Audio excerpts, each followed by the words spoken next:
Let's talk about your weight loss. Because honestly, if anybody knows you, they know me and you both used to be extremely overweight. Yeah.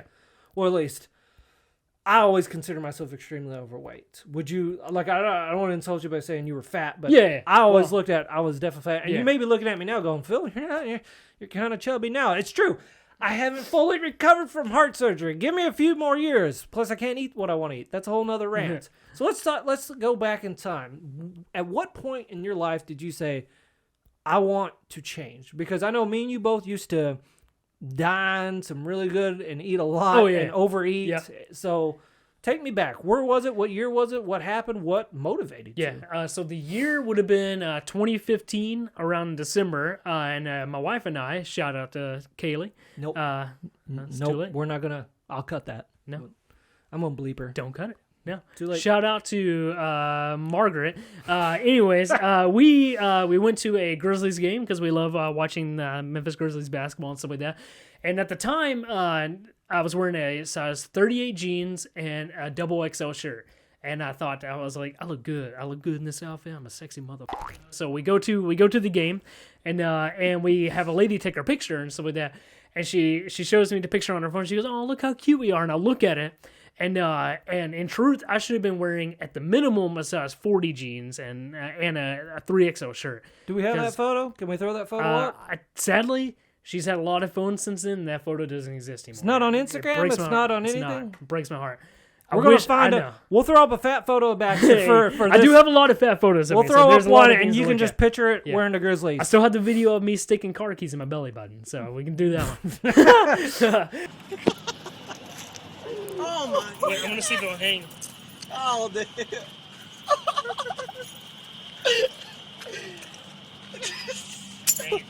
Continue, please. So I look at the picture and like my jeans are cutting into me so tight.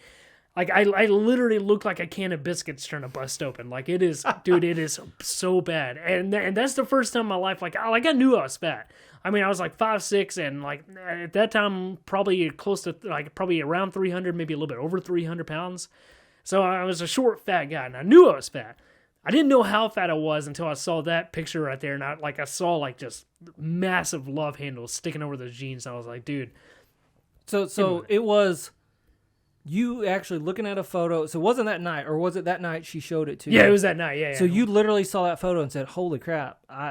Now, did you at that moment want to change? No. So I saw that photo and I knew I was fat at that point. I was like, holy crap! And I was like, so my thought was like, I either got to start buying bigger jeans or just bigger clothing in general, or I got to change something. Like I knew there was my only options, and I was like, I didn't want to buy bigger jeans because I only wear a 30 in length. So when you buy jeans that big, they don't make them for short people. I get it. Yeah. So that already sucks right there anyways. And then also like I was embarrassed. Like I was embarrassed by the idea of having to buy bigger jeans. So New Year's rolls around and I already had a gym membership that I've been paying for like 3 or 4 years prior to that.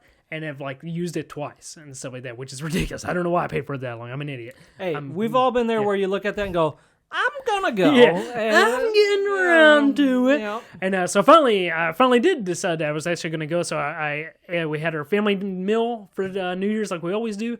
And I went to the gym and I just walked on the treadmill for like 2 hours. Whoa! And I was like, yeah. You walked 2 hours? Yeah. And I lost all my weight that day. Incredible. You heard it here. Just walk 2 hours on the treadmill. And that's how you do it, people. No, so I walked for like 2 hours and I stopped and I was like, okay. I'm going to do this. I'm 100% going to do this. I'm going to make myself do it. And I literally, from that day, I started going to the gym at least like 5 days a week. Starting out like just like that was how I started. Is I just started going to the gym 5 days a week. And then I was like, okay, how am I going to figure out how to like lose the weight like food wise and stuff like that? Because obviously I knew I was eating too much and I was like trying to figure out, do I start counting calories or do I like just like what I in my mind think is eating healthier and stuff like that? And so it kind of goes on from there, you know. Well, I remember when you were doing it, I remember you took it a little further than me. Yeah. So it's incredible to me because you've never told me what was that trigger moment. I think if you're someone who's lost a lot of weight, there's always that trigger moment where, and I think that's cool that it was a photo that did it to you. Yeah. Mine was a bet. And I mentioned this on last week's episode, or actually it will be same week because I'm dropping the first 2 episodes the same week. But with McKay, I told him that it was Jay who did it to me. I knew I was overweight, but he made a bet in December 21st of 2012 for me. That because I was like borderline conspiracy theory, like, I don't know, the world might end, because that's when the Mayans predicted the world ending, December 21st, 2012. And I said to him, I go, my first step was, if the world doesn't end, I won't eat McDonald's. Like, I think the original statement was, I won't eat McDonald's for a month, just to try to be healthy about it. And he famously said, you won't make it a week. I said, I'll make it a year. And fast forward, ended up to this day, I still haven't had any McDonald's, and that's been, the 10-year anniversary will be this December. Where did you win from that bet, by the way? Nothing. Pride. Oh, God. But it's like, I realized after I went a month, I didn't crave it anymore. Yeah. And it was like, to me, to give you an example, my fatness was, I was eating McDonald's sometimes twice a day, because I would go into work as a projectionist. I'd go through McDonald's on the way to work, and then when I'd leave, that was literally the only thing open at like 1, 2 in the morning. I'd go through and, when I ate a lot. I'd get a quarter pounder. I'd get the nuggets, a large fry, and the big drink, and then sometimes even an apple pie, just because I could. And I would go home, and man, it's the heaviest I've ever been. And then it was literally out of Jay just saying, you won't make it a week. And I was like, I'll make it a year. So that to me, and then when I first started seeing, like, just from cutting out McDonald's. Now, I didn't cut out all fast food, and I still eat fast food to this day.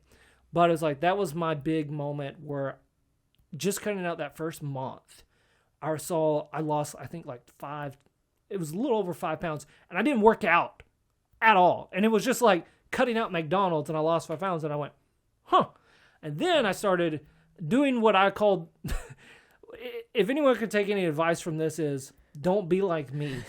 But I would work out, and I would go, like, get on the bike, and I would ride it 20, 30 minutes, and then, or lift some weights, do something, and then reward myself, like, I had a good workout, I'm going to go eat this large pizza. Yeah. Because I did good. But I was like, and then I'd go, I'm not seeing any results. And it was Which is an easy thing to do. Yeah, but it was like, I was just so proud that I had worked out. I was like, I deserve this extra slice of pizza, or in my case, the whole pizza, And it wasn't until that that adding together when I actually started, I'm going to break my own table, when I started actually eating slightly better, and then working out, and it wasn't even hard workouts. They were the easiest, like just going for a walk, and then I was like, the scale started coming down, and I was like, interesting. Yeah. So for you, but what I'm getting to is, I remember you took it further than I did, because you always, to me, got way better shape. But also, I'd like to add that I have a health condition that prevents me from putting on muscle. It's a degenerate muscle disease. I mentioned it in my cry video, which I'll link it down below if you want to watch me cry and tell you all about what's wrong with my heart. Allegedly. Anyways. Yeah. Allegedly. I wish it was fake. It's like, this ticking don't stop. And if it does, I'm dead. I wasn't there for it. I'm just saying.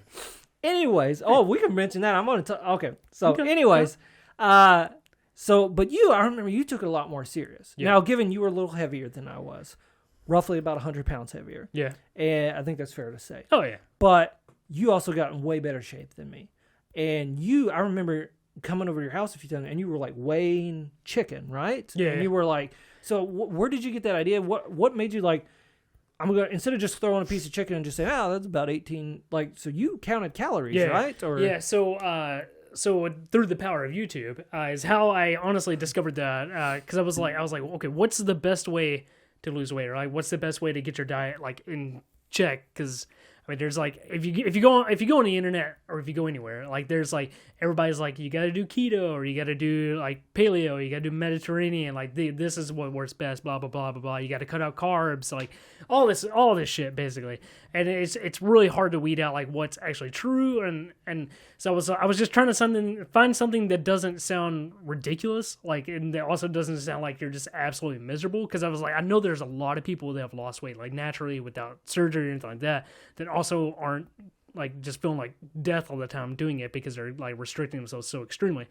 So I found this dude's YouTube channel called Obese to Beast, and he was like 600 pounds and like got down. He's down to like 180 now. Looks incredible, like an incredible looking guy. And I was like, that's what I want to be. That's what I want to do. So I started trying to learn like how he did it and stuff. And basically it was like through what's called CICO, which is calories in versus calories out. So Kaiko? Coco, CICO. Sounds like a karate move. And that's what it is. You just do karate and you lose weight. Yeah, incredible miracle. So it's calories in versus calories out. So basically, what you do is you calculate daily how much your body's expending. So like whatever your body's daily calorie burn is, including like with your exercise and stuff like that. And then you calculate how many calories you should take in. And basically, whatever your calorie burn is for the day, just eat less than that, and essentially you will lose weight no matter what you eat. It doesn't matter what you eat. Preferably, you want to eat something that is more nutritious for you.